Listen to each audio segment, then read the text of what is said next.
No silêncio das ruínas, quando o vento percorre as arcadas vazias de um antigo anfiteatro, quando a chuva desliza sobre o mármore rachado de uma estátua esquecida ou se acumula nos sulcos de um arco triunfal coberto de musgo, algo profundo continua falando.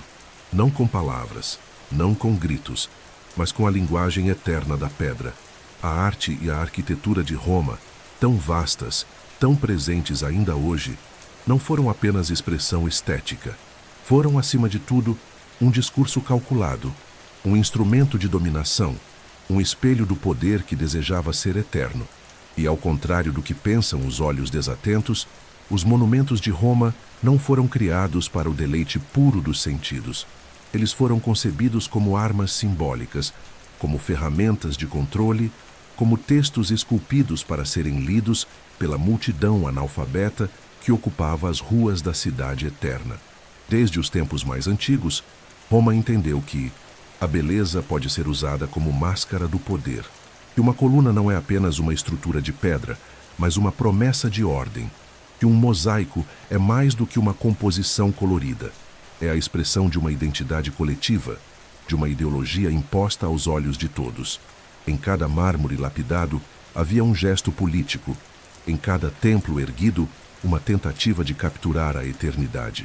Em cada praça desenhada com simetria obsessiva, a expressão de um mundo hierárquico, racional, centralizado. Roma não apenas construiu, ela coreografou o espaço urbano como um palco no qual cada cidadão, cada soldado, cada visitante era também um espectador de sua grandiosidade. É impossível caminhar pelas ruínas do Fórum Romano ou pelas galerias de uma vila em Pompeia sem sentir o peso dessa intenção oculta. As artes visuais e a arquitetura foram o idioma visual da dominação. Ao contrário do modelo grego, centrado na contemplação da beleza idealizada, o modelo romano foi pragmático, funcional, propagandístico.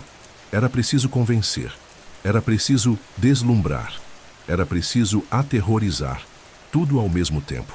Da mesma forma que um imperador entrava no Senado envolto em púrpura, ladeado por estátuas de deuses e ancestrais, os prédios de Roma serviam para declarar: aqui está o centro do mundo, aqui habita o poder, e tudo o que você vê é reflexo da vontade dos deuses e de César. É nesse universo simbólico que mergulharemos agora, não apenas para admirar colunas, afrescos ou cúpulas, mas para decifrar o código visual de um império que usou a arte como escudo, como arma, como ponte entre os mortais e o eterno. Um império que esculpiu sua ideologia no mármore, pintou sua ordem nas paredes de casas nobres e ergueu sua grandeza com tijolos, cimento, bronze e ambição. Neste documentário hipnótico, com o som de chuva ao fundo, vamos ouvir a voz da pedra, porque em Roma até o silêncio era esculpido. Antes de Roma erguer suas colunas imponentes, seus foros monumentais e seus arcos triunfais, já existiam outras mãos esculpindo a beleza e o poder na Península Itálica. E para entender como Roma criou sua estética inconfundível, é preciso primeiro voltar no tempo, para as civilizações que moldaram o olhar romano. O Império, que mais tarde seria conhecido por sua grandiosidade arquitetônica e expressividade escultórica, foi no início um discípulo atento. Em seu DNA artístico, encontramos dois ancestrais diretos, os etruscos e os gregos. Um transmitiu a religiosidade sombria e os ritos funerários. O outro, a perfeição da forma, a simetria do corpo, a harmonia como linguagem universal. Os etruscos, habitantes misteriosos do centro-norte da Itália, deixaram um legado profundo e muitas vezes subestimado. Foram eles os primeiros a enterrar seus mortos em verdadeiras cidades dos mortos, necrópolis com câmaras decoradas, estátuas funerárias e sarcófagos com imagens dos falecidos reclinados, como se celebrassem a eternidade. Neles, os romanos aprenderam que a arte podia preservar a memória e dar forma ao sagrado. A arquitetura etrusca, com seus templos de madeira e terra batida, suas bases de pedra e seus telhados decorados com esculturas de terracota, influenciou diretamente os primeiros templos romanos. Inclusive, os rituais de fundação das cidades, a interpretação dos auspícios e a relação simbólica com o espaço, todos vieram da tradição etrusca. Roma não começou como mármore, começou como barro e espírito. Já a Grécia, com sua estética refinada e seu panteão de deuses idealizados, foi para Roma uma escola de beleza, proporção e mito. Quando os romanos conquistaram as cidades helênicas, não destruíram sua arte, pelo contrário, a absorveram com voracidade. Estátuas gregas eram levadas como troféus para decorar praças, casas e templos de Roma. Artistas gregos eram requisitados para trabalhar em obras públicas e privadas. Cópias em mármore das esculturas originais gregas tornaram-se uma constante. Mas os romanos não se contentaram em imitar. Eles adaptaram. A escultura grega idealizava o corpo humano como divino. O romano preferiu o retrato realista, marcado pelo tempo, pelas rugas da experiência, pelos sinais da autoridade. Enquanto os gregos buscavam o belo ideal, os romanos buscavam o verossímil poderoso.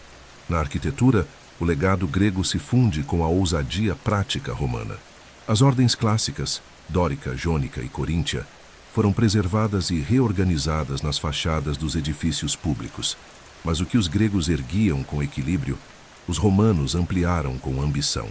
Inventaram o concreto, dominaram o arco, criaram a cúpula. O que era simetria se tornou monumentalidade. O templo grego repousava sobre degraus. O templo romano se projetava à frente como palco. A arte e a arquitetura deixaram de ser contemplativas para se tornarem performáticas. Eram mensagens em pedra. Essa fusão entre o misticismo etrusco e o idealismo grego gerou uma estética profundamente romana, hierárquica, simbólica, funcional e grandiosa. Uma arte que não era apenas um reflexo cultural, mas um projeto político. Quando César atravessava a Via Sacra ladeado por estátuas de heróis gregos e deuses etruscos, ele não caminhava apenas entre obras de arte. Ele transitava entre símbolos de poder, legitimidade e eternidade. E ao fazer isso, transformava o passado alheio em capital simbólico para o império que ele próprio personificava. Roma nasceu olhando para os outros, mas soube transformar a admiração em apropriação. E foi essa habilidade de absorver, transformar e impor que a fez única. A beleza de Roma não era inocente, era calculada. E antes de ser romana, era grega, era etrusca. Era um espelho que refletia os outros para exaltar a si mesma. Assim nascia a estética imperial, como um mosaico de influências moldado pela vontade de durar para sempre. Em uma cultura onde o nome e o sangue carregavam peso quase mítico, o rosto se tornava um símbolo absoluto. Para os romanos, o retrato não era apenas uma representação do indivíduo, era uma ferramenta política, uma arma simbólica, um monumento portável da virtude e da ancestralidade. Em cada busto esculpido em mármore, em cada feição gravada com precisão quase fotográfica, Roma transmitia uma mensagem poderosa. Aqui está um homem digno de ser lembrado, temido ou venerado. Ao contrário da arte grega, que idealizava os corpos e rostos com perfeição divina, a arte romana buscava a verdade do tempo. Rugas, cicatrizes, olhares cansados e mandíbulas tensas não eram imperfeições, eram troféus, marcas de uma vida de serviço, glória e domínio. O realismo romano, especialmente durante o período da República, expressava uma ideologia profundamente moral e cívica. Os patrícios mais antigos faziam questão de serem retratados com feições severas, envelhecidas, marcadas pela responsabilidade e pela disciplina. Era o rosto da virtus, da pagravitas, da austeridade que guiava o Senado e os destinos da cidade. Os bustos não eram adornos de luxo, eram instrumentos de persuasão pública. Estavam nos átrios das casas, nos templos dedicados aos antepassados, nas praças. Eram exibidos em funerais e procissões para provar que aquele cidadão descendia de uma linhagem nobre, marcada por feitos públicos. Na Roma republicana, o retrato era o documento visual do mérito. Com o advento do Império, essa tradição foi mantida, mas assumiu uma nova dimensão, a propaganda imperial. O rosto do imperador não era apenas símbolo pessoal, era o retrato do próprio Estado. A cada novo governante, cunhavam-se moedas, erguiam-se estátuas, adornavam-se templos com sua imagem. Augusto, por exemplo, escolheu ser retratado jovem, sereno e quase divino, mesmo na velhice.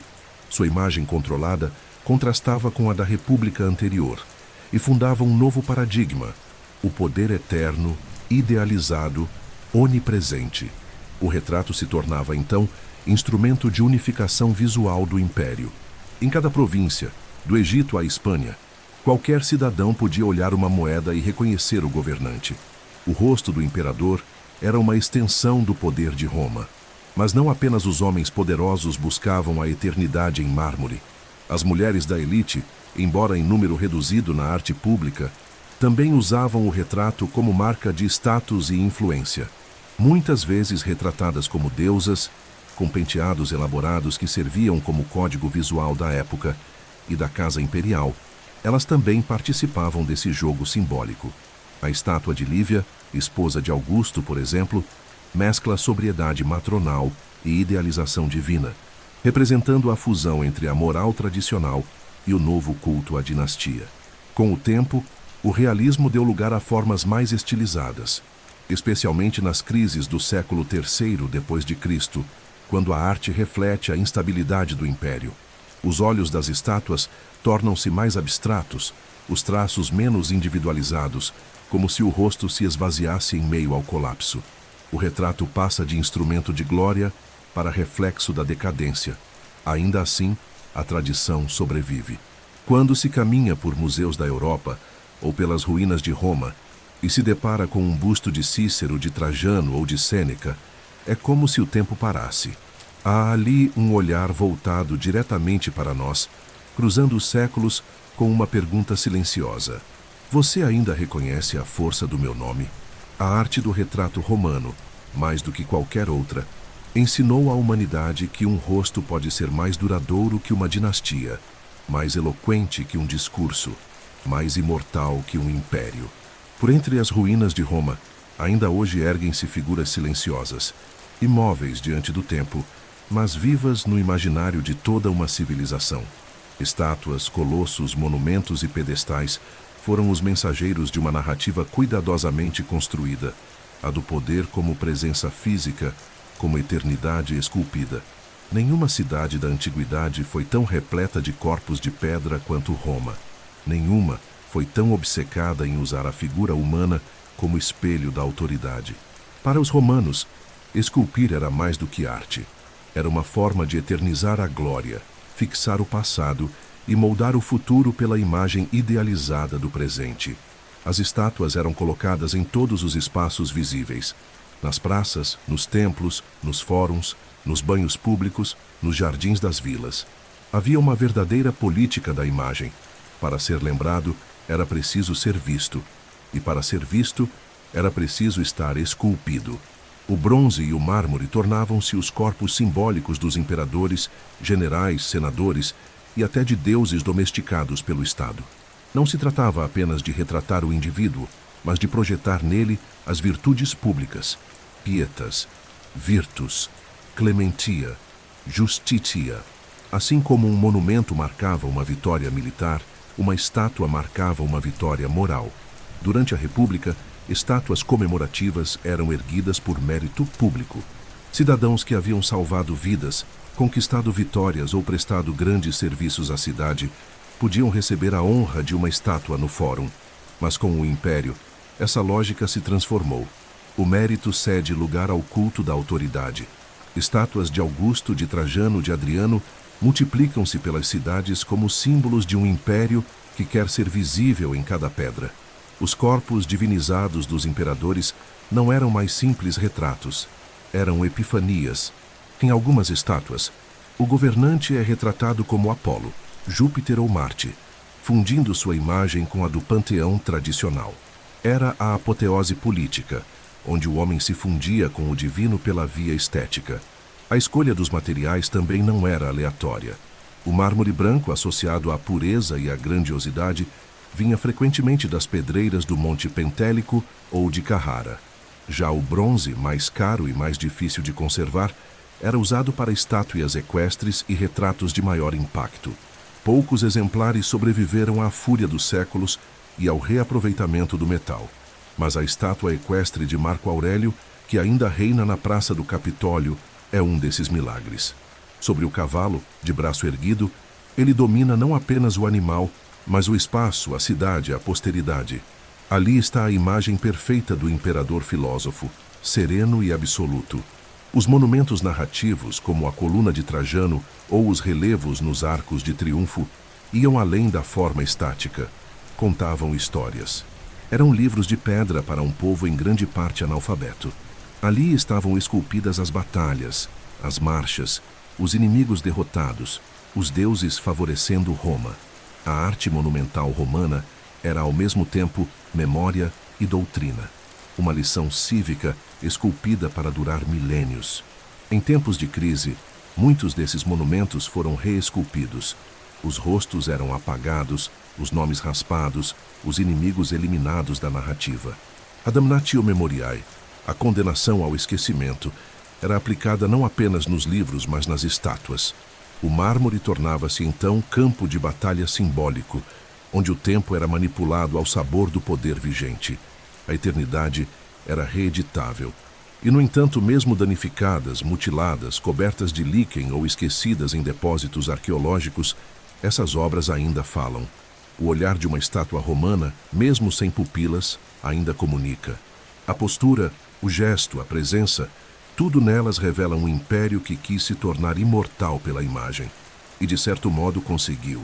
Porque em cada canto do mundo, onde hoje repousa uma estátua romana, ainda ecoa a vontade de poder que a ergueu. Um desejo profundo, inquebrantável de permanecer para sempre na pedra. Em cada arco romano há mais do que pedra e geometria.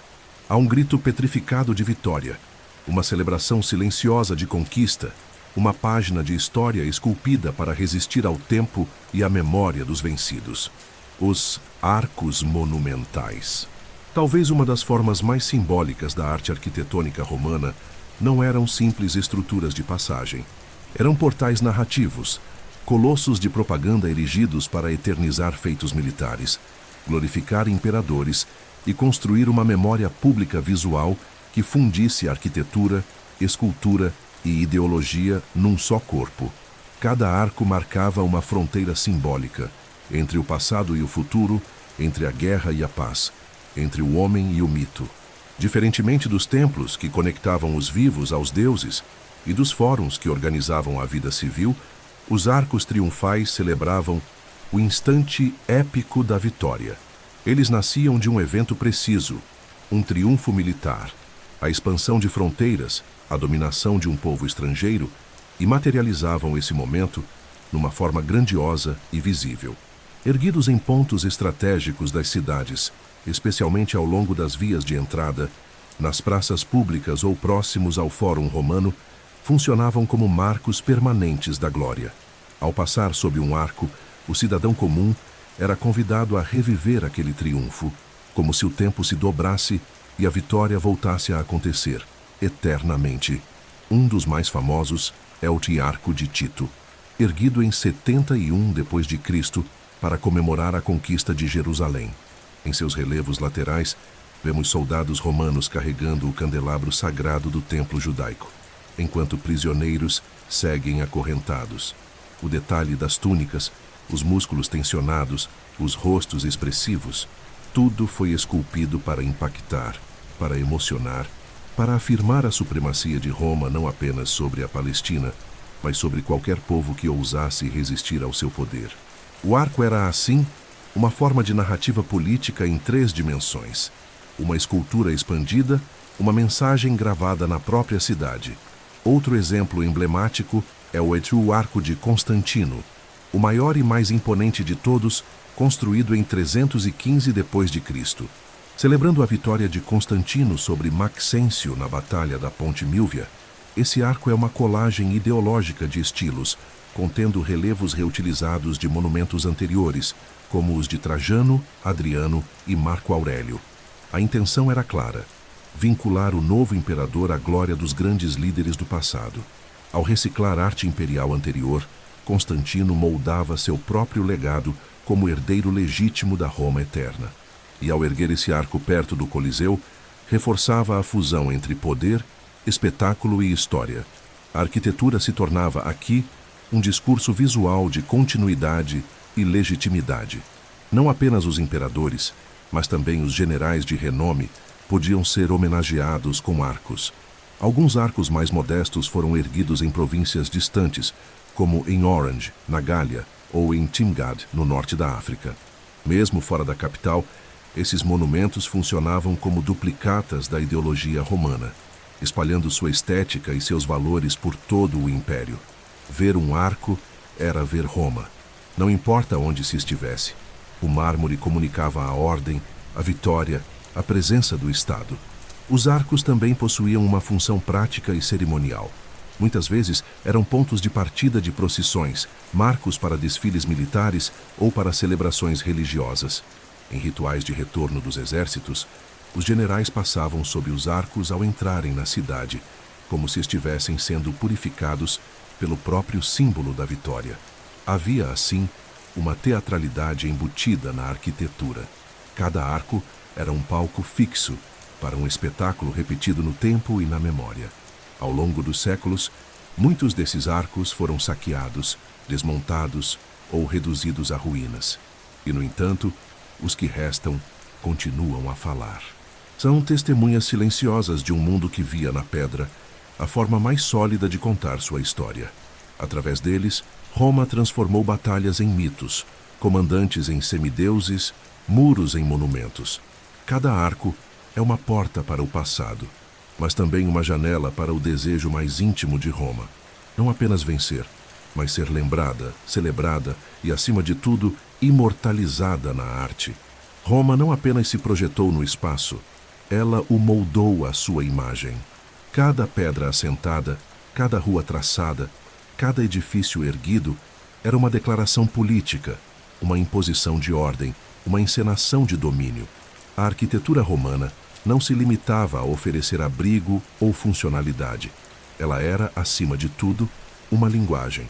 E essa linguagem dizia: aqui governa a civilização, aqui está o centro do mundo. Em nenhum outro aspecto, essa intenção se manifesta com mais clareza do que na arquitetura monumental do poder. Os fóruns, as basílicas e os palácios, construções que não apenas organizavam o espaço urbano, mas organizavam também a visão que o cidadão comum deveria ter do próprio Estado. Os fóruns eram muito mais do que praças públicas. Eram os corações simbólicos e administrativos de Roma e de todas as cidades que replicaram seu modelo. Desde o Fórum Romano, em suas origens republicanas, até os fóruns imperiais como os de César, Augusto e Trajano, esses espaços concentravam templos, estátuas, colunas comemorativas, tribunais, mercados e tribunas. Era no fórum que se falava, se negociava, se julgava, se venerava. Era ali que os olhos se voltavam para as imagens dos ancestrais, para os imperadores esculpidos e para os deuses protetores do Estado. Cada fórum era um microcosmo do império, um teatro urbano, onde o poder se fazia visível, tangível, monumental. Ao atravessá-lo, o cidadão era envolvido num espetáculo de simetria, grandeza e vigilância. Dentro desses fóruns, as pontio-basílicas surgiam como edifícios multifuncionais adaptáveis e emblemáticos. Com longas naves, colunatas majestosas e abóbadas elevadas, serviam inicialmente como locais para transações comerciais, julgamentos e encontros cívicos. Mas com o tempo, tornaram-se também símbolos de autoridade moral e jurídica. As Basílica Emília, a Basílica Júlia e, mais tarde, as Basílica Ulpia, no Fórum de Trajano, revelam essa evolução. Não era por acaso que o modelo da basílica seria posteriormente apropriado pelos cristãos para a construção de suas igrejas. Ali estava a forma da ordem, da autoridade, do discurso coletivo.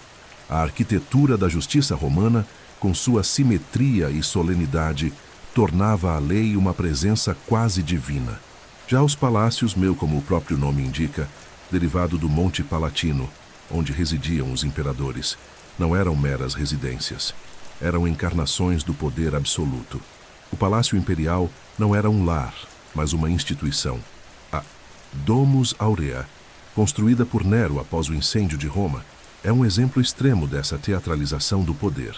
Com suas salas de banquetes giratórias, seus lagos artificiais, seus afrescos luxuosos e proporções sobre-humanas, a residência imperial transformava o imperador em uma figura entre o humano e o divino. Era o mundo ao redor que girava para servi-lo.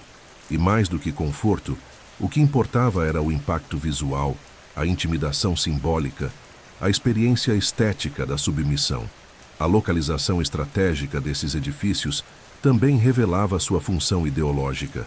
Fóruns próximos ao Capitólio ou ao Coliseu, palácios no alto do Palatino, de onde o imperador podia literalmente olhar a cidade abaixo, basílicas no eixo central da urbe. Tudo seguia uma lógica visual e cerimonial. A arquitetura guiava o olhar e o corpo do cidadão, conduzindo-o por um caminho de reverência e disciplina. Roma era uma cidade projetada como um palco. Nela, todos tinham um papel a desempenhar, e a cenografia era feita de pedra, bronze e mármore. Com o tempo, à medida que o império se expandia, as réplicas dessas construções foram sendo erguidas nas províncias. Em Mérida, em Éfeso, em Cartago, em Palmira, surgiam fóruns e basílicas semelhantes, conectando visualmente todos os territórios à imagem central de Roma. Era a estética como instrumento de romanização, o urbanismo como ferramenta de integração. E mesmo após o colapso político do império, as formas resistiram. Mosteiros foram erguidos sobre basílicas, palácios deram lugar a fortalezas, e os fóruns se tornaram praças medievais. Mas a estrutura, simbólica e arquitetônica, permanece. A arte de construir era para Roma a arte de governar. Na pedra, os romanos gravaram o mapa da dominação. E cada edifício do poder não era apenas uma obra de engenharia. Era uma coreografia visual onde a população aprendia, todos os dias, quem mandava, por quê e com que glória. A cidade falava e falava alto. E sua língua era feita de colunas, pórticos, cúpulas e corredores, onde o silêncio ecoava mais que qualquer discurso. Em Roma, até as guerras eram belas. Não no sentido pacífico da harmonia, mas na coreografia brutal da conquista convertida em arte. A guerra, que em outras culturas era tratada com temor ou apenas como função prática, foi em Roma elevada a um ideal cívico, moral e estético. As batalhas, os cercos, as marchas e os massacres não eram ocultados. Eram celebrados, esculpidos, eternizados. Em vez de esconder o sangue, Roma o transformou em pedra e fez das colunas comemorativas, dos frisos narrativos e dos relevos triunfais uma galeria épica da violência justificada, da dominação enaltecida, da glória lapidada. Cada bloco, cada imagem, cada sequência de soldados marchando ou bárbaros caindo, carregava uma mensagem. Roma vence, e isso será lembrado para sempre. Entre todas as expressões dessa estética bélica, a coluna de Trajano, erguida em 113 d.C., é o exemplo mais eloquente.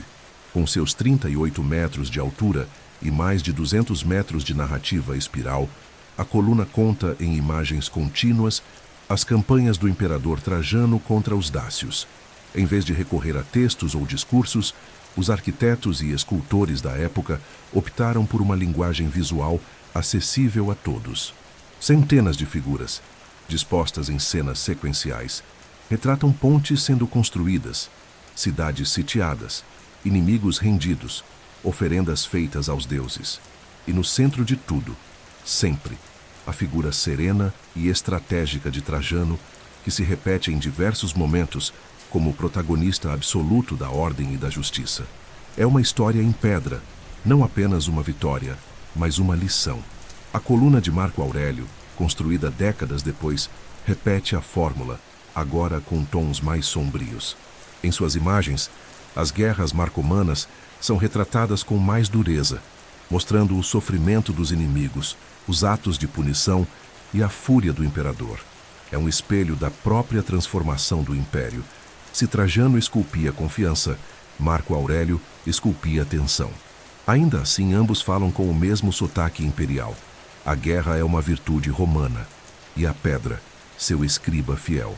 Os nufrisos dos arcos triunfais, e os relevos em monumentos e sarcófagos repetem essa lógica visual. No Arco de Constantino, por exemplo, cenas de batalha, discursos ao povo e momentos de clemência imperial se fundem numa narrativa visual que conecta o governante ao passado glorioso e ao presente consolidado. A guerra ali não é apenas conquista, é purificação do mundo. Através dela, Roma organiza o caos, submete os bárbaros e impõe sua visão de civilização. Mesmo em objetos menores como vasos, moedas ou estelas funerárias, essa iconografia militar aparece.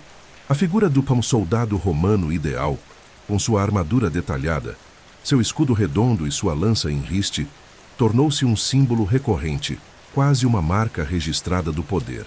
Assim como o corpo do imperador era representado como modelo de virtude, o corpo do legionário era o modelo do cidadão-soldado perfeito. A estética da guerra não era apenas grandiosa, era normativa.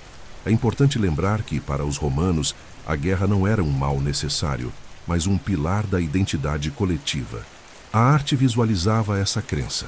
Mesmo quando representava a dor, o luto ou a destruição, fazia isso sob a ótica da superioridade moral romana. Os vencidos eram retratados com expressões intensas, vestes exóticas, gestos de súplica, não apenas como inimigos, mas como personagens destinados à dominação.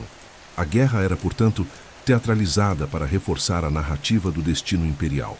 A estética romana da violência educava, justificava e encantava. Com a chegada do cristianismo e a transformação cultural do império, essas imagens foram perdendo espaço. A guerra já não era mais celebrada em colunas, mas transformada em pecado e penitência nos mosaicos das basílicas. No entanto, as pedras antigas permaneceram. E ainda hoje, quando se olha para a coluna de Trajano ou para os relevos do Arco de Tito, não se vê apenas a técnica magistral da escultura. Vê-se uma ideologia que entendeu a guerra como linguagem. Uma Roma que não apenas lutava, mas fazia de sua luta um espetáculo eterno e irresistivelmente belo. Entre as muitas arenas do poder romano, poucas foram tão eficazes e tão sedutoras quanto o teatro. Mais do que palco de atores e dramaturgos, o teatro romano era um instrumento de coesão social, um veículo de propaganda cultural e, acima de tudo, uma encenação pública da ordem imperial. Não era apenas um espaço para o riso ou a tragédia. Era o reflexo cuidadosamente construído da própria Roma.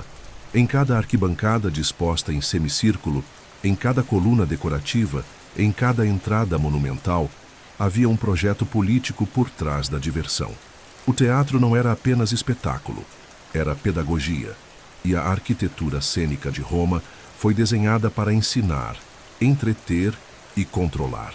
Inspirado no modelo grego, mas adaptado à escala e ao pragmatismo romano, o teatro ganhou uma forma distinta e poderosa. Os romanos eliminaram a dependência do relevo natural e passaram a construir estruturas independentes, elevadas com arcos, concreto e engenharia precisa, o que permitiu a expansão dessa arte para qualquer cidade do império.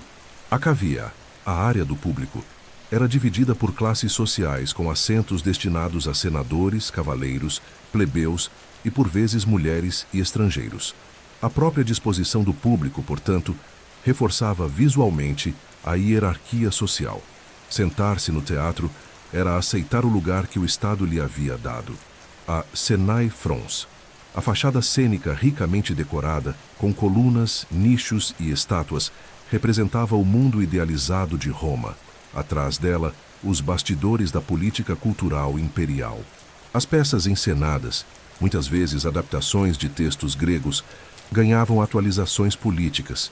Nas comédias de Plauto e Terêncio, por exemplo, víamos a reprodução dos vícios sociais, mas também as virtudes romanas de obediência, dever e autoridade.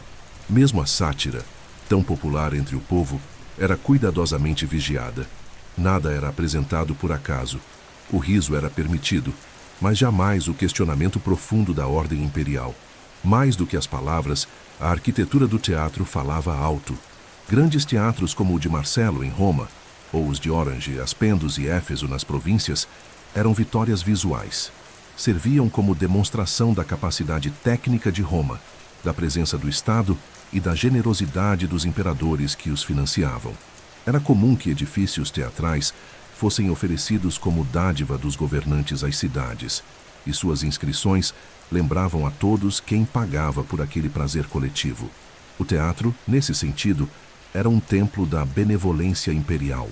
Não menos importante era a função do anfiteatro, uma invenção tipicamente romana, que unia a estrutura do teatro à circularidade das arenas de combate. O Coliseu, símbolo máximo desse tipo de arquitetura, ia além do entretenimento. Ele era a encenação do domínio absoluto.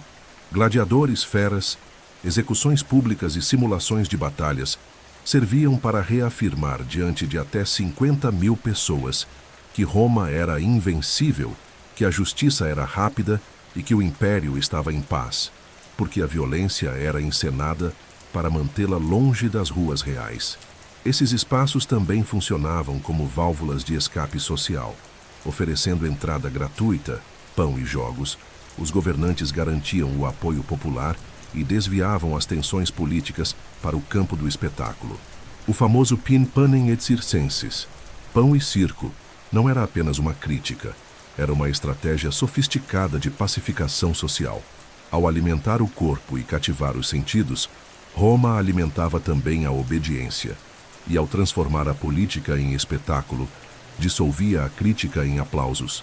Mesmo as festas religiosas, como as Saturnálias, ou os festivais cênicos associados aos deuses, como os Jogos Megalenses, reforçavam essa união entre fé, espetáculo e Estado. No palco, os deuses eram encenados, mas na plateia era o imperador quem reinava. O teatro romano, portanto, era um espelho.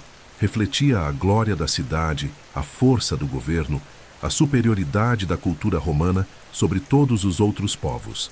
E no reflexo dessa encenação cuidadosamente construída, cada cidadão aprendia, com ou sem palavras, a amar e temer Roma. Se nas ruas de Roma a arte falava em voz alta ao povo, dentro das casas ela murmurava com sofisticação e com intenções igualmente políticas.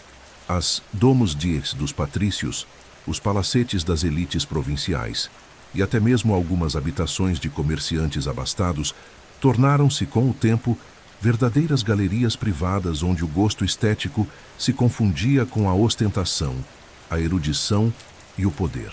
O lar romano não era apenas refúgio íntimo, era cenário público. Era ali, nas paredes decoradas e nos pisos meticulosamente ornamentados, que o dono da casa afirmava sua identidade, seu status e sua adesão aos valores da cultura imperial. Cada afresco, cada escultura, cada mosaico emoldurado por colunatas internas era uma frase visual cuidadosamente calculada. Eu sou Roma. Eu pertenço à elite civilizadora. Ao cruzar o liuno átrio A de uma casa romana, o visitante já era impactado por uma mise-en-scène simbólica. Fontes, bustos de ancestrais, colunas pintadas e figuras mitológicas moldavam a atmosfera. Os afrescos, técnica herdada dos gregos, eram aplicados nas paredes com temas que variavam entre cenas do cotidiano, mitos heróicos, paisagens idílicas ou representações arquitetônicas ilusórias. Nas casas de Pompeia e Herculano, tragicamente congeladas pela erupção do Vesúvio no ano 79 d.C., encontramos exemplos intactos dessa estética doméstica. Neles, vemos Afrodite saindo do mar, Dioniso em festas etílicas ou cenas bucólicas que projetavam um mundo ideal dentro das paredes da casa. Mas nada disso era aleatório. Escolher representar um mito ou uma paisagem era uma decisão estética, mas também moral, política, cultural. O Tifo Triclinium, a sala de banquetes, era um dos principais palcos da arte doméstica. Era ali que o anfitrião recebia seus convidados. E era ali também que os mosaicos no chão e as pinturas nas paredes cumpriam sua função pedagógica. Mosaicos com motivos de caça, batalhas míticas ou alegorias filosóficas compunham o repertório visual que deveria impressionar o visitante. Uma simples figura de Ulisses enfrentando as sereias podia ser lida como um sinal de racionalidade e autocontrole. Um quadro com Hércules enfrentando monstros sugeria força e virtude. E até mesmo os deuses, dispostos ao redor das fontes, passavam a fazer parte do mobiliário do poder simbólico. Os mosaicos, em especial, tornaram-se marca registrada da arte doméstica romana, compostos por milhares de pequenas pedras coloridas, as tesserae. Eles cobriam os pisos com cenas complexas e altamente detalhadas. A técnica, que exigia paciência e precisão, era ao mesmo tempo decorativa e simbólica. Nas casas mais ricas, os mosaicos podiam cobrir desde o átrio até os banhos privados, narrando histórias, exaltando virtudes ou simplesmente exibindo o gosto refinado do proprietário. Em muitos casos, o mosaico mais famoso da casa era aquele colocado à entrada, com inscrições como Cave Canem, cuidado com o cão, ou representações humorísticas de escravos, vendedores e animais, misturando a vida real com o espírito teatral de Roma. A arte doméstica também refletia a cosmopolita complexidade do império. Elementos egípcios, gregos, sírios e africanos eram incorporados ao repertório visual romano, revelando um gosto por exotismo e domínio cultural. Ter uma estátua de Ísis ou um mosaico com motivos nilóticos não era apenas modismo, era prova de familiaridade com os territórios conquistados, uma forma de dizer que Roma era o mundo, e o mundo, Roma. Essa apropriação estética era tanto uma celebração da diversidade, quanto uma afirmação silenciosa da centralidade da capital imperial. Com o passar dos séculos e com o declínio das grandes fortunas patrícias, a arte doméstica tornou-se mais simples, mais simbólica e menos exuberante. Mas mesmo nas casas mais modestas, o impulso estético permanecia. Pinturas murais com fundo vermelho pompeiano, mosaicos geométricos simples, pequenas esculturas de lares e penates, os deuses do lar, revelavam que a beleza fazia parte da identidade cultural do romano comum. A arte não era privilégio exclusivo da elite. Era parte do cotidiano urbano, do ritmo da vida familiar, do ritual da refeição, da contemplação após o banho, da conversa no peristilo.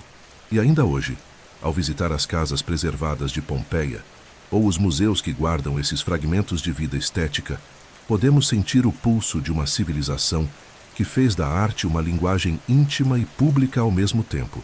A casa romana era uma Roma em miniatura, um lugar onde o mármore encontrava o mito, onde a beleza era moldada com intenção e onde o silêncio das imagens dizia mais do que qualquer discurso. O lar era o templo da identidade e o mosaico, sua escritura mais duradoura. Em Roma, os deuses não habitavam apenas os céus. Eles estavam nas pedras, estavam nas paredes, nos telhados, nas colunas. Eram moldados, esculpidos, pintados e encenados com precisão simbólica para lembrar a cada esquina, a cada praça, a cada templo, que o império não se sustentava apenas pela força dos exércitos ou pela astúcia da política, mas pelo favor divino. A arte religiosa romana era mais do que expressão de fé, era ferramenta de poder, mecanismo de legitimação, instrumento para fundir o terreno ao sagrado, o humano ao imortal. Em cada relevo votivo, em cada estátua de culto, em cada tímpano decorado com mitos, Roma afirmava que sua grandeza não era uma construção dos homens, mas um desígnio dos deuses, e que o imperador era o elo entre os dois mundos. O panteão romano, vasto e flexível, possibilitava um repertório iconográfico imenso. Júpiter, Juno, Marte, Minerva, Vênus, Apolo, Diana, Saturno, Baco, Ceres, cada divindade possuía atributos visuais que se repetiam com regularidade nas esculturas e pinturas. Essa familiaridade visual criava uma linguagem comum, inteligível mesmo para os analfabetos. Um raio na mão era Júpiter, senhor dos céus e do destino. Uma lança e um elmo, Marte, patrono da guerra. Um pavão ao fundo, Juno, rainha dos deuses e símbolo da dignidade imperial. Os templos dispostos nos fóruns ou em locais estratégicos eram verdadeiros palcos da presença divina, e sua decoração era cuidadosamente pensada para alinhar o culto à política. Mais do que homenagear os deuses, a arte religiosa os politizava. Um exemplo poderoso é o Casemara Passis Augustae, o altar da paz de Augusto, erguido em 9 a.C. Com relevos que misturam figuras mitológicas e retratos da família imperial, o monumento não apenas agradece aos deuses pela paz alcançada sob o governo de Augusto, mas também inscreve o próprio imperador na narrativa sagrada. Ele é apresentado como pontífice máximo, como pai da pátria, como restaurador da ordem cósmica. O altar se torna, assim, um evangelho visual do novo tempo romano, a Pax Augusta, não como política, mas como revelação divina. As estátuas dos deuses espalhadas por toda parte não eram apenas objetos de culto, eram também peças estratégicas. No templo de Marte Ultor, encomendado por Augusto, a figura do deus não era simplesmente uma entidade mitológica, era a corporificação da vingança legítima pelo assassinato de Júlio César. A arte, nesse contexto, não narrava mitos antigos, mas atualizava a história recente com verniz sagrado. Cada culto reforçava uma escolha política. Cada escultura era uma interpretação oficial da realidade. Com a expansão do império e o contato com outros povos, Roma incorporou deuses estrangeiros, Ísis do Egito, Mitra da Pérsia, Cibele da Ásia Menor, e os adaptou à sua estética e narrativa. Os templos dessas divindades, embora mais exóticos, eram integrados ao urbanismo romano, e suas imagens assumiam as formas reconhecíveis da escultura clássica. Essa absorção religiosa era também uma estratégia de controle. Ao permitir o culto, Roma mostrava tolerância. Ao romanizar a imagem, mostrava supremacia. Até mesmo os deuses precisavam se vestir à moda de Roma. Os próprios imperadores, sobretudo após Augusto, começaram a ser representados com traços divinos. Estátuas de Augusto como Apolo, de Vespasiano como Júpiter, de Adriano como Marte. Em vida ou após a morte, eles ascendiam ao panteão, e a arte os retratava como seres entre homens e deuses. As moedas, os relevos, os monumentos votivos multiplicavam essa imagem sagrada do governante, solidificando sua autoridade espiritual, tanto quanto política. A pintura mural também participava dessa estetização do sagrado. Em Pompeia e outras cidades, afrescos com cenas mitológicas decoravam não apenas templos, mas também casas privadas. Ver um quadro com o nascimento de Vênus ou o julgamento de Paris era tão comum quanto ver retratos familiares. A mitologia fazia parte da paisagem cotidiana e sua representação artística reforçava a identidade coletiva. Era uma religião visualmente compartilhada, uma teologia de imagens que unia as casas aos palácios, os templos às ruas, o povo ao imperador. Mesmo com a ascensão do cristianismo, a arte religiosa manteve sua função de propaganda. As primeiras basílicas cristãs foram decoradas com mosaicos que exaltavam o Cristo como soberano cósmico, rodeado de símbolos imperiais, sentado em tronos que remetiam aos Césares. A iconografia cristã herdou a pompa e a estética da arte pagã. E assim, a propaganda dos deuses foi adaptada para um novo Deus, mas com a mesma intenção: governar corações e mentes através da imagem. Em Roma, o sagrado nunca foi apenas espiritual. Era uma construção visual, uma engenharia simbólica que usava a beleza para convencer, doutrinar e perpetuar. A arte religiosa romana era, ao mesmo tempo, devoção e doutrina de Estado. E nas pedras dos templos, nas figuras dos deuses, nas sombras dos afrescos, ainda hoje ecoa a mensagem que Roma tanto repetiu: quem controla os deuses, controla o mundo. Na Roma imperial, o imperador não era apenas general, legislador e pontífice, ele era também, e talvez acima de tudo, um arquiteto de narrativas visuais. Nenhum governante da antiguidade compreendeu tão bem o poder da imagem quanto os Césares. Suas decisões iam muito além da política e da guerra. Eles atuavam como curadores da própria eternidade. Sob suas ordens, construíam-se templos, palácios, fóruns, arcos, teatros, colunas, fontes e jardins. Sob sua supervisão, artistas e arquitetos projetavam os símbolos da ordem romana. E em cada obra, em cada detalhe, havia algo mais do que beleza. Havia uma mensagem. O imperador era o patrono da arte e o objeto da arte, o mecenas supremo, e também o modelo que ela glorificava. Tudo começou com Augusto, o primeiro a compreender que um império precisava de um estilo próprio. Encontrei Roma de tijolos e a deixei de mármore, dizia ele, não como metáfora, mas como política concreta. Seu governo marcou uma explosão de obras públicas, financiadas com o argumento da renovação moral e espiritual da cidade. E mais do que apenas construir, ele comissionava arte que exaltava seus feitos, como o Ara Pacis, ou que ligava sua linhagem a deuses como Apolo e Marte. O imperador moldava sua imagem como restaurador da ordem e portador da paz. E a arte tornava isso visível, incontestável, memorável. Se Augusto estabeleceu o paradigma, os imperadores seguintes ampliaram sua escala. Nero, controverso e ambicioso, construiu a Domus Aurea, o Palácio Dourado, com salões giratórios, tetos cobertos de pedras preciosas e afrescos que transformavam os cômodos em um cosmo privado. Lá, o imperador não era apenas um patrono, era o centro estético do universo. Muitos viram nisso um excesso, uma blasfêmia, um delírio megalomaníaco. Mas, do ponto de vista artístico, a Domus Aurea inaugura uma nova fase da arte romana. O luxo como linguagem política, o ambiente como extensão da persona do governante.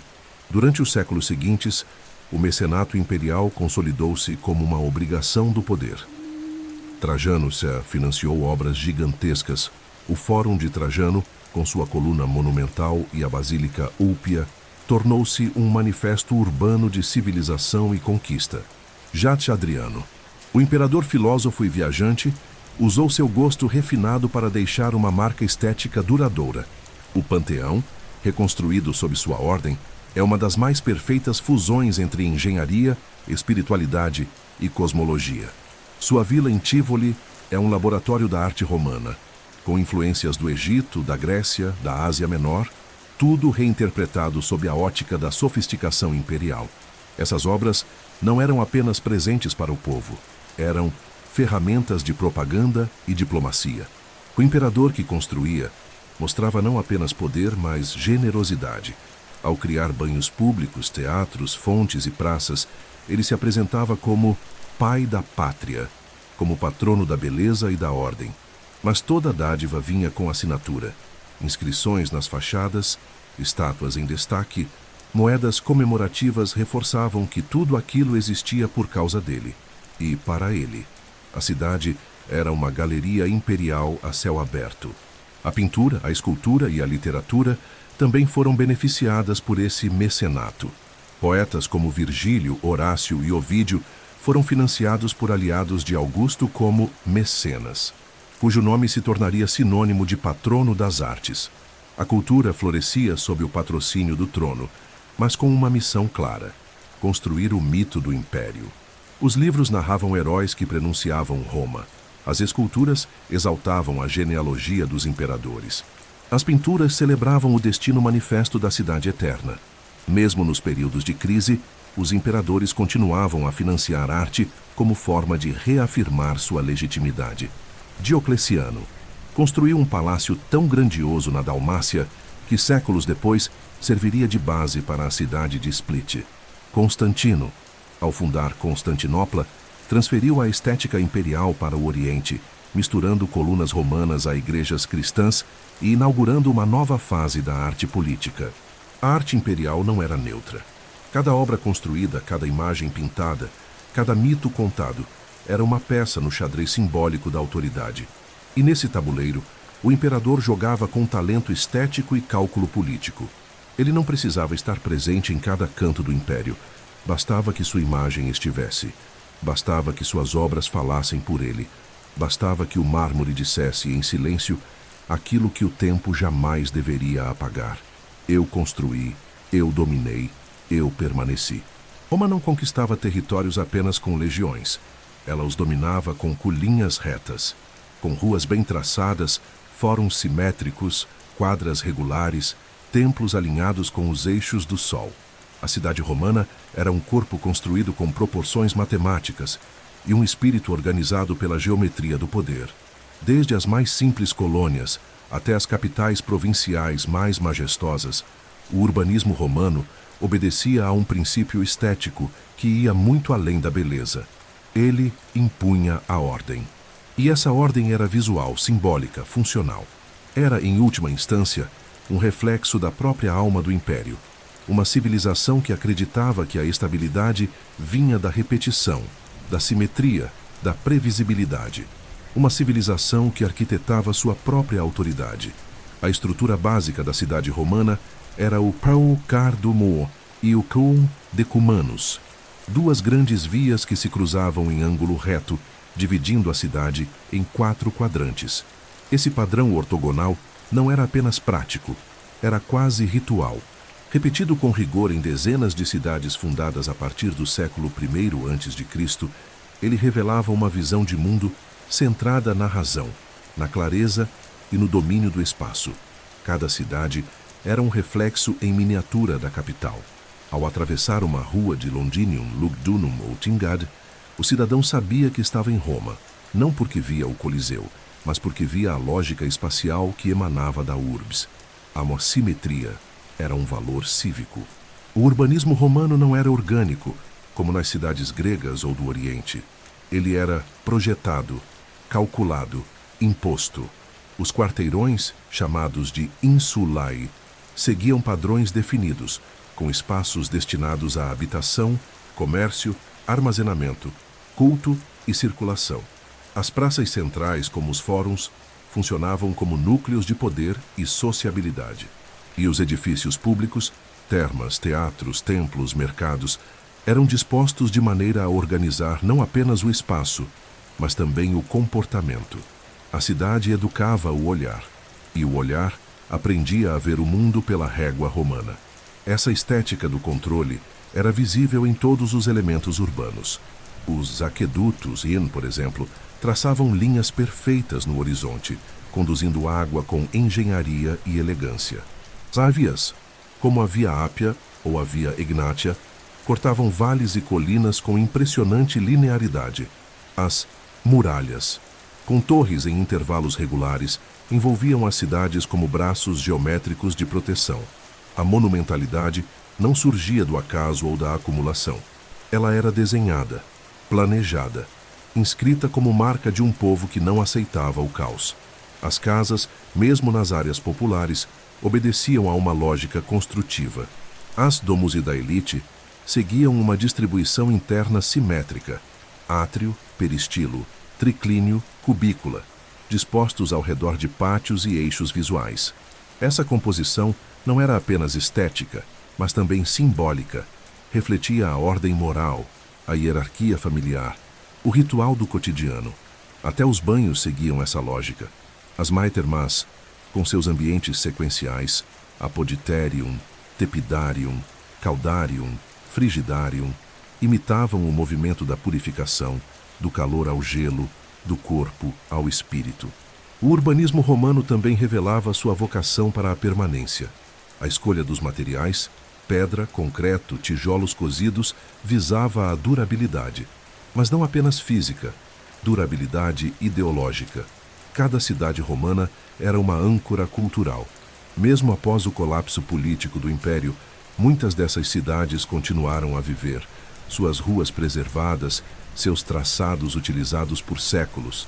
Paris, Londres, Viena, Colônia, Barcelona, Lisboa, todas repousam sobre esqueletos geométricos romanos. A cidade como corpo da civilização. Essa estética da ordem também se refletia nas proporções arquitetônicas. O uso do número áureo, da relação entre colunas e arquitraves, da altura dos arcos e do espaçamento das janelas, tudo obedecia a uma lógica harmônica. O belo era o que fazia sentido, o que era estável, o que refletia o cosmos. Vitrúvio, arquiteto e teórico do século I a.C., codificou essa visão em sua obra De Arquitectura, afirmando que toda construção deveria possuir 3 qualidades: firmitas, solidez, utilitas, utilidade e venustas, beleza. Essa tríade se tornou o alicerce da arquitetura romana e de toda a arquitetura ocidental desde então. Roma dominava pela espada, mas sustentava seu domínio pelo traço. A régua e o compasso eram armas invisíveis que organizavam os territórios. modelavam os comportamentos e inscreviam no solo a vontade do império. A estética da cidade era uma pedagogia silenciosa. Ensinava disciplina, hierarquia, racionalidade e fazia do simples ato de caminhar por uma rua uma lição sobre o que é viver sob o domínio da ordem. À medida que o Império Romano se expandia pelos 4 cantos do mundo conhecido, das planícies da Espanha, às areias do Egito, das florestas da Germânia, às montanhas da Capadócia, ele levava consigo mais do que legiões, impostos e leis. Levava uma estética imperial, um modelo visual, urbano e simbólico que se infiltrava como semente no solo das culturas locais. Onde Roma chegava, não apenas construía estradas e fortalezas, construía também fóruns, templos, teatros, banhos e estátuas, com a mesma simetria e monumentalidade da capital. A arte se tornava, assim, ferramenta de romanização, um idioma visual que unificava povos diversos sob uma identidade comum, ainda que imposta. E mesmo nos confins mais distantes do império, o mármore romano sussurrava as mesmas mensagens: ordem, civilização, eternidade. A primeira impressão de Roma em uma cidade conquistada era quase sempre arquitetônica. Fundava-se uma colônia romana, com traçado ortogonal, um fórum central, um templo à tríade capitolina e, aos poucos, erguiam-se edifícios públicos que copiavam os modelos da Urbis. Em cidades como Emerita Augusta, atual Mérida, Lugdunum, Lyon, Caesarea Mauretaniae, Cherchel, Tarraco, Tarragona ou Jerash, na Síria, é possível observar essa duplicação estética. O Fórum com sua basílica, o Arco do Triunfo celebrando a Pax Romana, as termas para o banho ritual e a integração social. Cada coluna erguida nas províncias era um gesto estético e político. Você está sob Roma. Veja, sinta, admire. Mas a romanização artística não era apenas imposição. Havia diálogo, adaptação, sincretismo. Em muitas regiões, os artesãos locais passaram a executar obras à maneira romana, mas com toques de tradição nativa. No Egito, por exemplo, retratos funerários foram pintados com técnica romana, sombras, perspectiva, naturalismo, mas mantendo os costumes e símbolos religiosos locais. Na Síria e na Palestina, os mosaicos seguiram as convenções romanas de disposição e estilo, mas introduziram elementos orientais, como símbolos zoroastristas e motivos florais próprios da região. Em mosaicos de Antioquia, vê-se Dioniso ladeado por figuras de aparência semita, representando uma Roma que absorve e reinterpreta o outro. As esculturas também refletiam esse processo.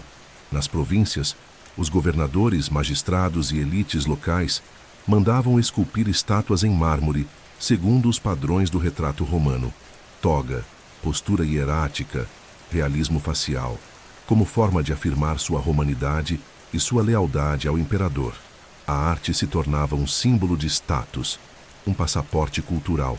Ser representado como romano era, literalmente, ser reconhecido como civilizado. Mesmo os deuses locais foram romanizados.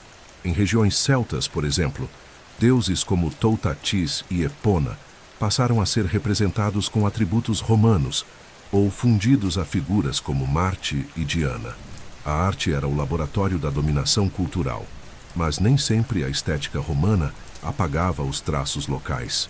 Em muitas cidades, especialmente no norte da África e no Oriente, surgiram formas híbridas, onde a base arquitetônica romana era decorada com elementos típicos da tradição local: frisos com inscrições em línguas nativas, capitéis com motivos florais diferentes dos ordens clássicas, ou mesmo esculturas com feições e roupas típicas de povos não latinos. Essa fusão criava uma nova linguagem estética imperial, plural, flexível, adaptável. Roma, ao estender seus braços, não os fechava totalmente. Permitindo pequenas margens de expressão, fortalecia o elo entre centro e periferia. A arte nas províncias também servia à comunicação política. Muitos monumentos erguidos longe da Itália eram dedicados diretamente aos imperadores. Inscrições em grego, latim ou línguas locais exaltavam César. agradeciam pela construção de um aqueduto ou celebravam a visita de um legado imperial. Os imperadores usavam esses monumentos como instrumentos de diplomacia estética, e os governadores os usavam para mostrar fidelidade e reforçar sua posição. Até mesmo as moedas cunhadas nas províncias seguiam a iconografia oficial: rosto do imperador, símbolos de Roma, cenas de vitórias militares, disseminando a imagem do poder em todo o império. Quando a administração imperial começou a declinar, especialmente entre os séculos III e IV depois de Cristo, a arte nas províncias começou a refletir essa instabilidade. A perfeição simétrica deu lugar a formas mais rústicas. O naturalismo perdeu espaço para o esquematismo. Mas mesmo na crise, os elementos essenciais da estética romana sobreviviam: o arco, a cúpula, o retrato, o fórum. E mesmo após a queda do império, muitos desses elementos foram reaproveitados por povos bárbaros, bizantinos, árabes e medievais. A arte romana não morreu. Se diluiu nos confins que ela mesma havia desenhado. Nas bordas do império, Roma ergueu mais do que cidades. Ergueu espelhos. Espelhos nos quais os povos conquistados podiam se ver como parte de algo maior, mais antigo, mais glorioso. A arte era o cimento invisível da unidade romana. E mesmo nos desertos do Oriente, nas florestas da Germânia, nos campos da Gália ou nas praias da Britânia, Roma sussurrava sua mensagem estética: vocês agora fazem parte da eternidade. Se Roma foi uma civilização obcecada por imagens, por rostos, corpos, retratos e monumentos, ela também foi, paradoxalmente, uma sociedade que esculpiu o silêncio feminino. As mulheres, embora presentes nas ruas, nos rituais, nas casas e nos palácios, raramente estavam no centro da arte pública. Seu corpo era mais controlado do que celebrado. Sua presença, mais sugerida do que declarada.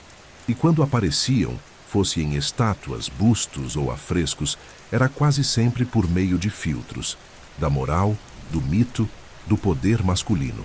O império que representava em mármore os imperadores, os deuses, os generais e até os escravos, relutava em conceder às mulheres um lugar pleno na galeria da eternidade.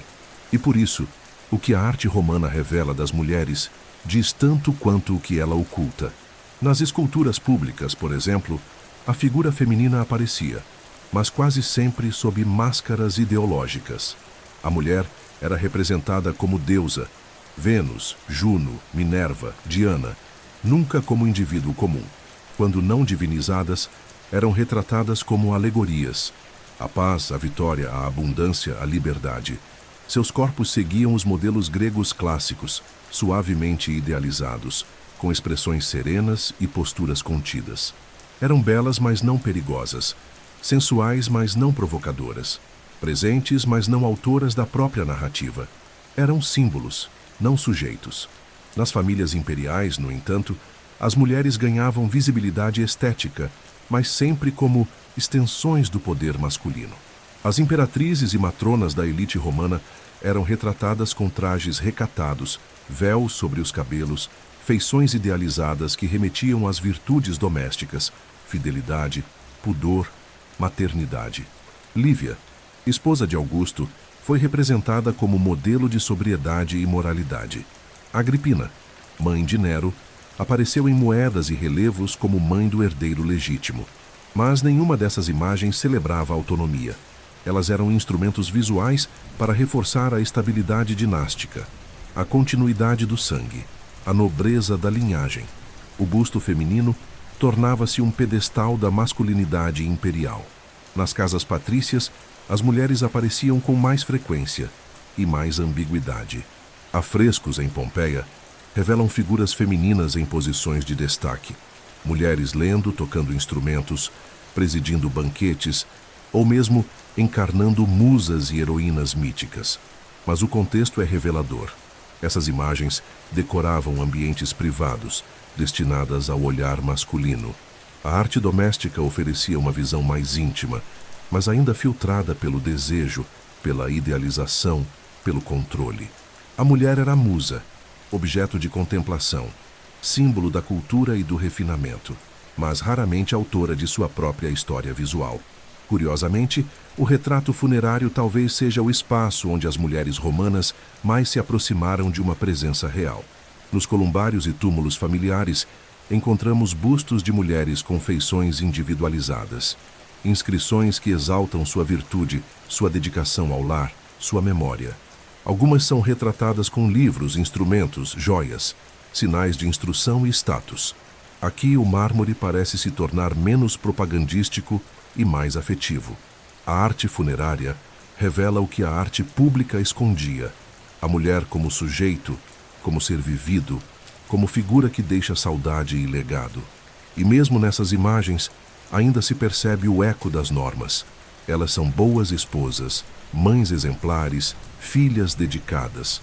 A moldura continua moral, mesmo quando o retrato é pessoal. Outro espaço onde as mulheres surgem com mais força simbólica é o mundo da semitologia. As cenas de Helena, Andrômeda, Penélope, Clitemnestra, Lucrécia e Medeia eram pintadas nas paredes das casas como dramas morais, arquétipos trágicos, advertências veladas. A mulher mítica era exaltada por sua beleza ou condenada por sua astúcia. Quase nunca escapava do olhar julgador. Mesmo quando forte, como em figuras de amazonas ou ninfas em fuga, era sempre em oposição ao controle masculino. O corpo feminino era desejado, mas também temido. A arte expressava essa tensão, essa ambivalência entre veneração e dominação. E ainda assim, a imagem da mulher em Roma nunca desapareceu. Ela persistia nos corredores das casas, nas moedas provinciais, nos painéis votivos, nas joias com camafeus, nas máscaras teatrais. A arte a esculpia com pudor, com distância, com controle, mas também com admiração. Porque mesmo invisibilizadas, as mulheres foram as guardiãs da tradição, as matronas da moral, as pontes entre o lar e o templo, entre o nascimento e o sepulcro. Foram representadas menos do que mereciam, mas ainda assim moldaram o mundo que se via. E hoje, quando encontramos um busto romano de uma mulher anônima, com olhos de pedra mirando o vazio, cabelos meticulosamente esculpidos e lábios cerrados, talvez o que mais nos impacte não seja o que ela mostra, mas o que ela omite. O silêncio visual das mulheres romanas é um convite à escuta, e ouvir esse silêncio é talvez o primeiro passo para restaurar sua presença plena no mármore da história. A morte para os romanos não era um fim silencioso, escondido nas sombras do luto. Era um ritual público, uma transição cuidadosamente coreografada entre o mundo dos vivos e o da memória. E essa transição precisava ser visível, tangível, monumental. Em Roma, até morrer era um ato político, social e estético. O sepultamento não era apenas descanso eterno, era uma oportunidade de declarar status, virtude, genealogia, fidelidade aos deuses e ao império. Por isso, os túmulos, os columbários e principalmente os sarcófagos tornaram-se não apenas caixas funerárias, mas verdadeiras obras de arte, concebidas para durar, para emocionar e para ensinar. Uma última mensagem em pedra, eterna, esculpida para ser lida com os olhos e sentida com o tempo. Ao longo da Via Ápia, uma das mais antigas e célebres estradas de Roma, erguem-se mausoléus, estelas e torres funerárias que testemunham a importância da morte visível. A lei romana proibia que os mortos fossem enterrados dentro da cidade, mas incentivava que os túmulos fossem construídos nas vias de acesso à urbe. Assim, todo aquele que entrava ou saía de Roma era forçado a cruzar com os monumentos dos que já haviam partido. Era uma galeria fúnebre ao ar livre, onde a posteridade era conquistada com mármore e inscrições. Fui o que você é, será o que eu sou, diziam algumas lápides, lembrando aos vivos que a glória e a vaidade também terminavam sob o chão. Entre os mais célebres exemplos de arquitetura funerária está o Mausoléu de Augusto, uma imensa construção circular, inspirada nos túmulos helenísticos, onde o primeiro imperador e seus descendentes foram sepultados. Monumento ao poder, à dinastia e à eternidade imperial. Séculos depois, o Mausoléu de Adriano, que se tornaria o Castelo de Santo Ângelo, levaria essa tradição ainda mais longe. Um túmulo que vira fortaleza, que vira bastião da memória. A morte dos imperadores, como sua vida, também precisava ser monumental. Mas foi nos manosarcófagos que a arte funerária romana alcançou sua expressão mais íntima e sofisticada. Esculpidos com riqueza de detalhes, eles contavam histórias, às vezes míticas, às vezes cotidianas, às vezes profundamente pessoais. Em muitos casos, o defunto era representado reclinado em uma tampa superior, como se estivesse participando de um banquete eterno. Nas laterais, cenas de heróis como Hércules, Ulisses ou Enéas ilustravam virtudes como coragem, sabedoria e lealdade. Outras vezes, apareciam cenas bucólicas com pastores, ninfas, jardins e animais, um paraíso campestre que servia de consolo aos vivos e metáfora de repouso para os mortos. A iconografia dos sarcófagos também evoluiu com o tempo. No auge do Império, predominavam as representações mitológicas, talvez porque os mitos oferecessem uma narrativa de transcendência e glória. Já no período tardo-antigo, com a ascensão do cristianismo, as imagens mudaram. Passaram a mostrar episódios bíblicos: Daniel na cova dos leões, Jonas e a baleia, o bom pastor. Todos com forte carga simbólica de salvação, renascimento e esperança. A arte funerária se adaptava ao novo espírito religioso, mas sem abandonar a herança estética romana. Os rostos, os relevos, os padrões geométricos continuavam a ecoar séculos de tradição. Mesmo os mais humildes buscavam representação. Nas catacumbas, redes subterrâneas de sepultamento, especialmente usadas por comunidades cristãs e judeus, vemos pinturas nas paredes, grafites com orações, símbolos discretos de fé e resistência. Lá, a arte era mais singela, mas igualmente eloquente. O gesto de pintar uma pomba, de esculpir um peixe ou de desenhar o contorno de uma ânfora era, para esses romanos anônimos, um modo de afirmar que a morte não apagava sua identidade. Importante notar também o papel das epígrafes funerárias. Inscrições em latim, com fórmulas fixas, abreviações e pequenas poesias, eram esculpidas com cuidado nos túmulos. Muitas homenageavam as virtudes dos mortos. Castíssima et pudicissima coniuns. Esposa castíssima e pudicíssima. Amicus fidelis. Amigo fiel. Outras deixavam advertências filosóficas ou recordações emocionadas. A palavra gravada na pedra era uma tentativa de deter o esquecimento, de estender a vida por meio da memória. Na arte funerária, Roma escancarava sua alma. Ali estavam o orgulho, a dor, a vaidade, a esperança e o medo. Cada túmulo era um espelho do tempo. E cada sarcófago, uma narrativa suspensa entre o que foi e o que se queria ser. Mesmo hoje, ao caminhar por museus ou necrópolis, ao tocar a pedra fria de um túmulo romano, sente-se uma presença. Porque Roma entendeu, talvez melhor do que qualquer outra civilização, que uma morte não silencia os que sabem se esculpir no tempo. À medida que o Império Romano caminhava para seus séculos finais, suas cidades ainda reluziam mármore, colunas ainda sustentavam templos, esculturas ainda decoravam praças. Mas algo havia mudado. A arte, antes vibrante, inovadora, profundamente simbólica, começava a repetir fórmulas, a perder precisão técnica, a obscurecer seu propósito. Como se na tentativa de manter viva a memória de uma grandeza em esgotamento, Roma esculpisse não mais o poder, mas a nostalgia do poder. Este foi o tempo em que a estética tornou-se ritual vazio, o esplendor virou simulacro, e o império, ainda monumental na aparência, começou a desmoronar por dentro. A arte em tempos de crise tornou-se eco, reflexo sem luz de uma chama que já se apagava.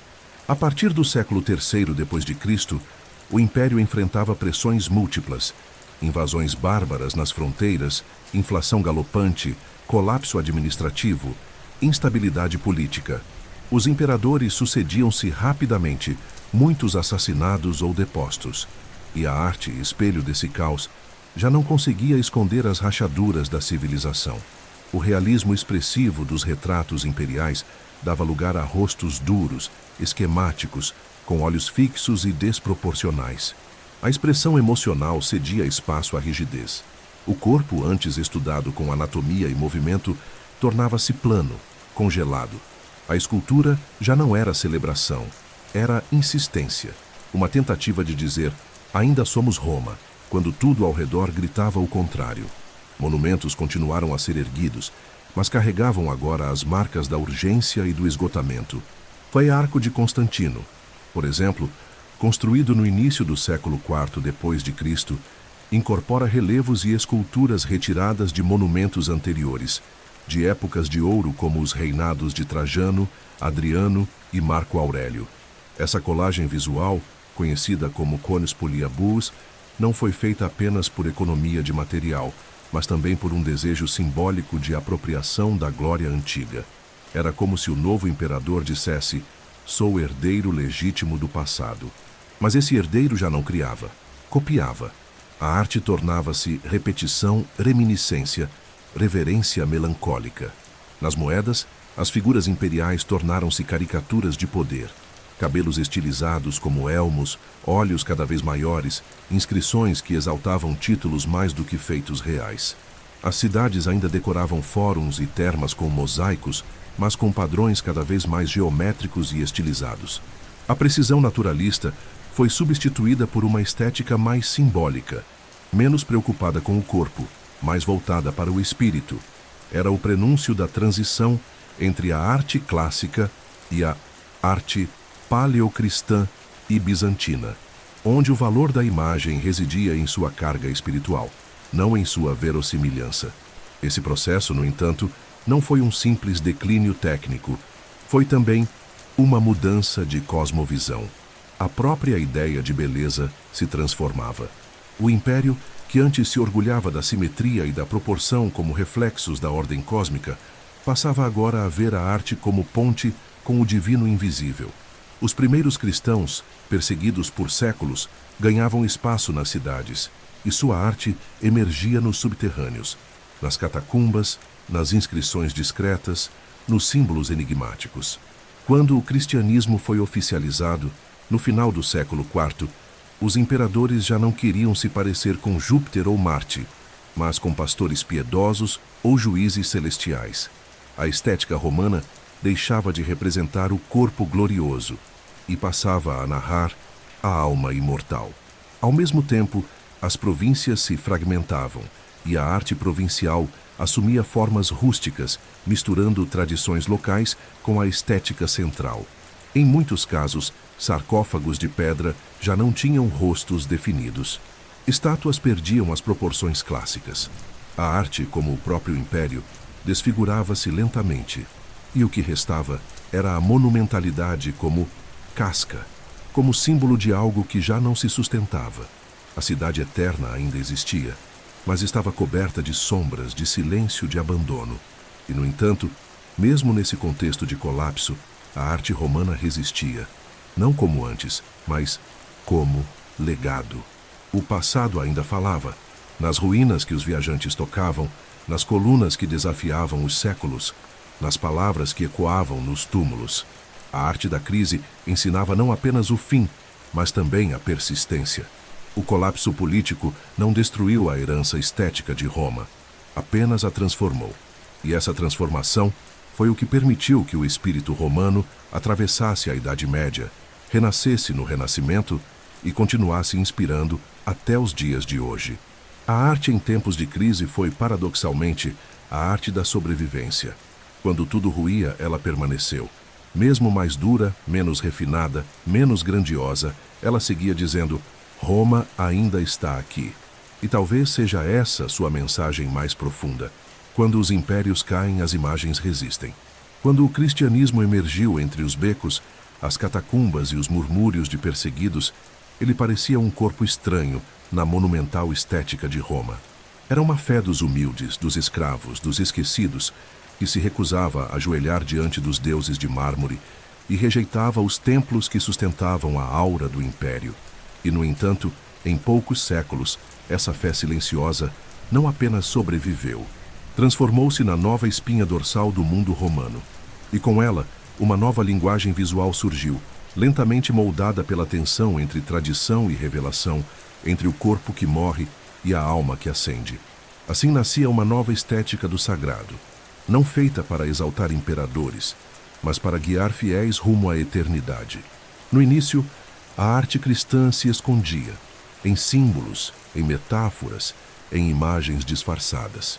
Nas catacumbas de Roma, como as de São Calixto, Domitila e Priscila, encontramos os primeiros traços dessa arte nascente: peixes desenhados nas paredes, âncoras esculpidas discretamente, pastores com ovelhas nos ombros, imagens que comunicavam esperança, salvação e pertença, mas sem atrair a ira dos censores.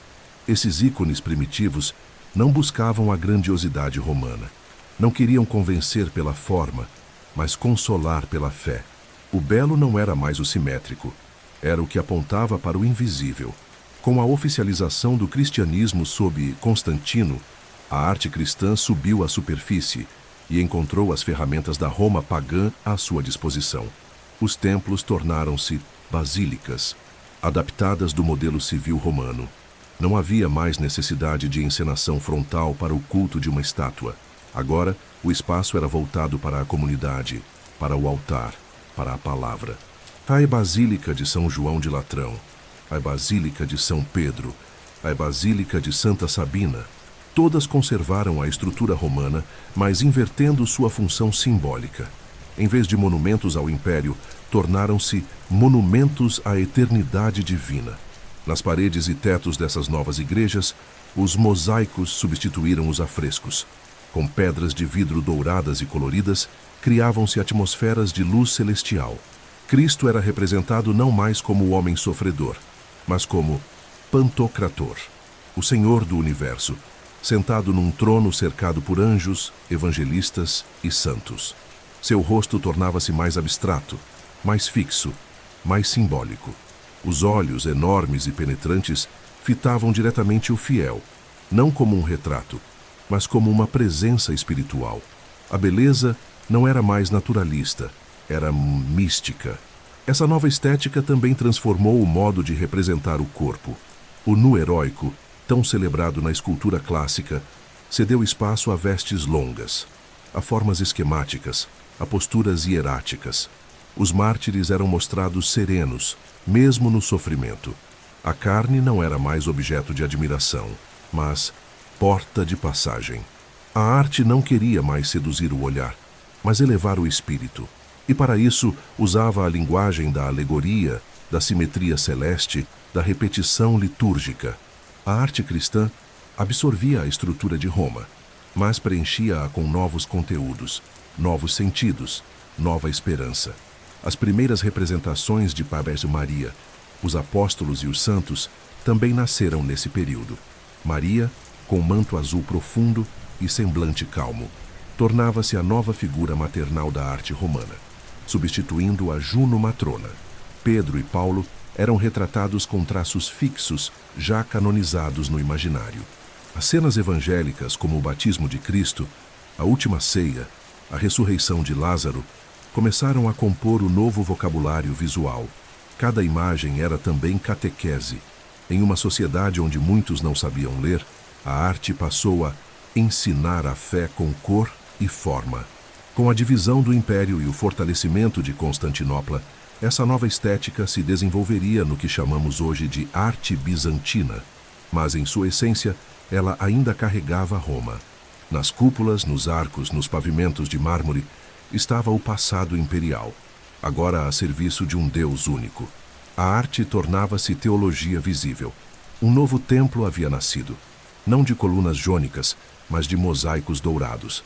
Não de deuses múltiplos, mas de um só Cristo, Rei e Juiz, Senhor de um império que não tinha fronteiras nem fim. O cristianismo não destruiu a arte romana. Ele transfigurou-a. Onde antes havia poder, agora havia transcendência. Onde havia triunfo militar, agora havia martírio. Onde havia retrato da glória terrena, agora havia ícone da salvação eterna. E nessa transição, Roma não perdeu sua alma estética, apenas a entregou ao invisível. Quando os mármores de Roma começaram a se cobrir de musgo, quando as colunas foram derrubadas pelos séculos e os templos esquecidos se tornaram pedreiras para novos edifícios medievais, parecia que o esplendor romano havia sido engolido pelo tempo. Mas Roma nunca desapareceu. Ela dormiu sob as ruínas, aguardando o momento de ser redescoberta. E esse momento chegou com força avassaladora no Renascimento, quando artistas, arquitetos, pensadores e poetas voltaram seus olhos para o que restava da antiguidade com uma mistura de reverência e fome. Era como se os ossos da cidade eterna voltassem a pulsar sob a poeira do tempo. A arte romana, adormecida, foi acordada, e com ela renasceu o mundo. Durante séculos, os vestígios de Roma ficaram espalhados, silenciosos. Muitas esculturas haviam sido enterradas, outras desmontadas, outras cristianizadas ou reaproveitadas. Mas no século XV, em Florença, em Roma, em Veneza, intelectuais humanistas começaram a buscar os textos de autores clássicos como Vitrúvio, Cícero e Plínio, e, paralelamente, a escavar os próprios vestígios da Roma antiga. Encontrar uma coluna quebrada ou um torso de mármore era como descobrir uma verdade perdida. E esses fragmentos passaram a inspirar uma nova linguagem artística, profundamente enraizada na estética da proporção, da harmonia, da razão e da beleza ideal. Os grandes nomes do Renascimento, Brunelleschi, Alberti, Donatello, Michelangelo, Rafael, mergulharam nas formas romanas com fervor. Brunelleschi estudou o Panteão para construir sua cúpula em Florença. Alberti escreveu tratados arquitetônicos baseados nos princípios vitruvianos. Michelangelo absorveu a musculatura expressiva dos mármores antigos para esculpir seu Davi. Rafael decorou as estâncias do Vaticano com cenas em que filósofos romanos voltavam à vida. E em cada gesto artístico, Roma era trazida de volta, não como cópia morta, mas como chama ancestral reacendida.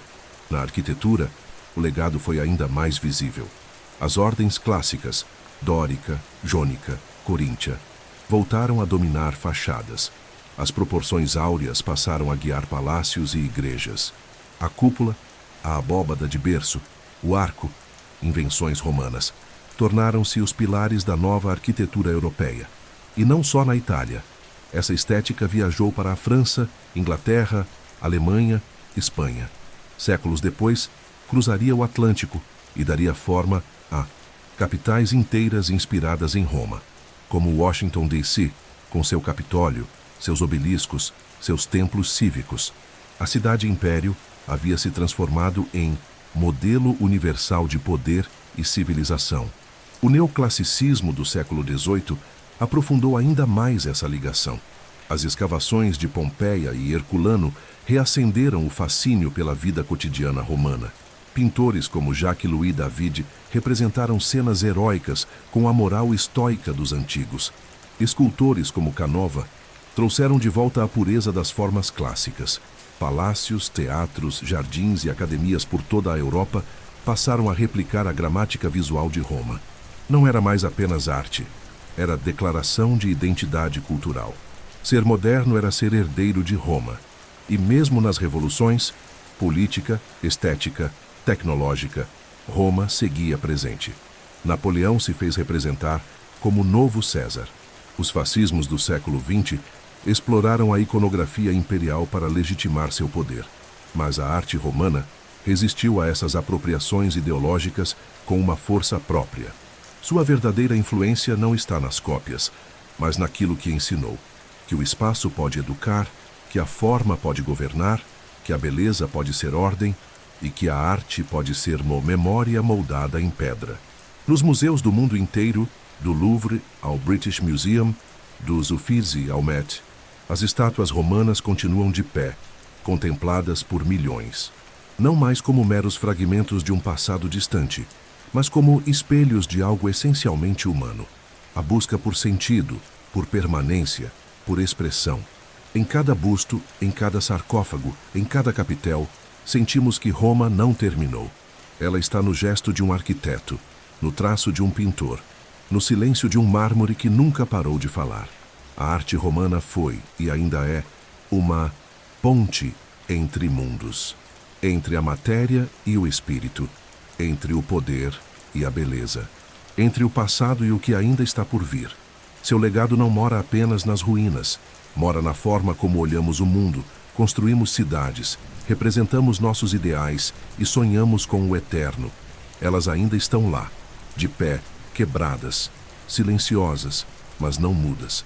As ruínas de Roma não são escombros, são palavras de pedra, frases inacabadas de um idioma que ainda pulsa nas veias da civilização. Quem caminha pelas colunas tombadas do Fórum, pelos corredores gastos do Coliseu, pelos arcos calados da Via Sacra, não está apenas diante do passado, está diante de um espelho do tempo humano. Um espelho que reflete ambição, beleza, poder, arte, mas também fragilidade, queda e esquecimento. Roma não é uma cidade enterrada. É uma memória exposta ao sol, à chuva, ao vento e aos olhos que ousam escutar. A arte e a arquitetura romanas não desapareceram com os imperadores. Elas que o transcenderam os corpos, as guerras, os regimes, porque não foram feitas apenas para adorar os deuses ou glorificar os homens, mas para resistir ao tempo. E ao resistirem, transformaram-se. De propaganda política, tornaram-se herança universal. De culto pagão, tornaram-se inspiração espiritual. De construção imperial, tornaram-se base de cidades, academias, museus, sonhos. Quando olhamos uma estátua romana, não vemos apenas o rosto de um senador ou de um imperador. Vemos a expressão concentrada de uma época inteira. Vemos a tentativa desesperada e grandiosa de um povo em gravar sua passagem com tamanha força que nem os séculos, nem as cinzas, nem os bárbaros, nem o tempo seriam capazes de apagar. E de algum modo, conseguiram. Porque mesmo partidas, as imagens romanas continuam a comunicar. E o que dizem não é apenas história, é destino. Roma entendeu antes de todos que a eternidade começa pela forma, que o mármore, quando tocado com intenção, pode sobreviver ao colapso das ideias, que uma cidade pode morrer, mas seus arcos continuarão em pé como se fossem ossos do mundo, que o homem é breve, mas aquilo que ele constrói com alma e proporção pode atravessar milênios. Roma ensinou isso, e sua arte é a prova viva. Hoje, em um mundo que muda com velocidade febril, onde as imagens se multiplicam em telas e desaparecem em segundos, o legado estético de Roma nos chama à lentidão, ao detalhe, à contemplação, ao peso do símbolo. Em tempos de ruído, suas ruínas sussurram, e é nesse sussurro que reencontramos uma pergunta essencial: o que deixaremos depois que passarmos? A arte romana não oferece respostas fáceis, mas nos oferece o modelo da permanência. A lembrança de que, se queremos ser ouvidos no futuro, precisamos esculpir o presente com propósito. Precisamos desenhar o espaço com inteligência, construir com harmonia, criar com sentido. Precisamos, como fizeram os romanos, falar com o mundo através da pedra, do bronze, do traço. Porque, no fim, Roma não é apenas aquilo que foi, é tudo aquilo que ainda inspira. Suas ruínas não são epitáfios, são começos contínuos. São testemunhas de que, quando a arte carrega a verdade, ela jamais deixa de falar.